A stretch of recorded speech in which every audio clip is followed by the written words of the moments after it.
ಹುಟ್ಟಿದ ಸ್ಥಳ ನೇಪಾಳದಲ್ಲಿ. ಬುದ್ಧ ಅಂತ ಕೂಡಲೇ ಹುಟ್ಟಿ ರಾಜಗೃಹ ಇವೆಲ್ಲ ಅವತ್ತಿನ ಕಾಲದ biggest cultural centres, spiritual centres. ಬುದ್ಧನ ಕಾಲದಿಂದ ದೊಡ್ಡ ದೊಡ್ಡ ಆಧ್ಯಾತ್ಮಿಕ ನಗರಗಳು, ಸಾಂಸ್ಕೃತಿಕ ನಗರಗಳು ಇವೆಲ್ಲ.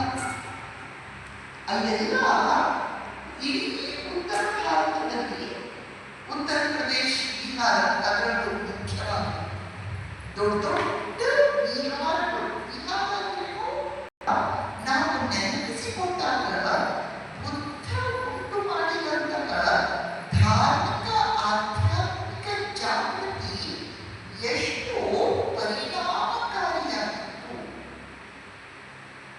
ಎನ್ನುವುದನ್ನು ಕಲ್ಪಿಸಿಕೊಳ್ಳಬಹುದು.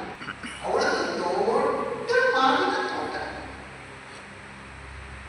ಅವಳು ತನ್ನ ಎಲ್ಲ ಆಸ್ತಿಯನ್ನು, ತನ್ನ ಇಡೀ ಮಾವಿನ ತೋಟವನ್ನು, ಕೊನೆಗೆ ತನ್ನನ್ನು ಕೂಡ ಬುದ್ಧನಿಗೆ ಸಮರ್ಪಿಸಿ ಬುದ್ಧನ ಸನ್ಯಾಸಿ ಶಿಷ್ಯ ಆಗ್ತಾಳೆ.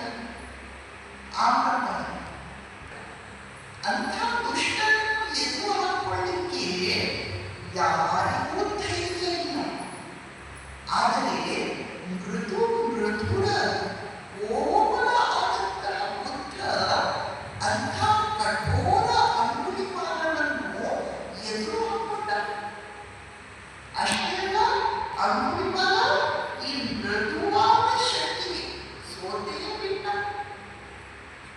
ಹೇಗೆ ಒಂದು ಕಲ್ಲು ಕಠೋರವಾದ ಕೋಮಲ ಮೃದು, ಆದರೆ ನೀರಿನಲ್ಲಿ ಬಿದ್ದು ಬಿದ್ದು ಬಿದ್ದು ಆ ಕಲ್ಲು ಏನಾಗುತ್ತೆ, ಅಲ್ಲೊಂದು ಸವೆಯುತ್ತೆ, ಅಲ್ಲೊಂದು ಆಕಾರ ಬರುತ್ತೆ.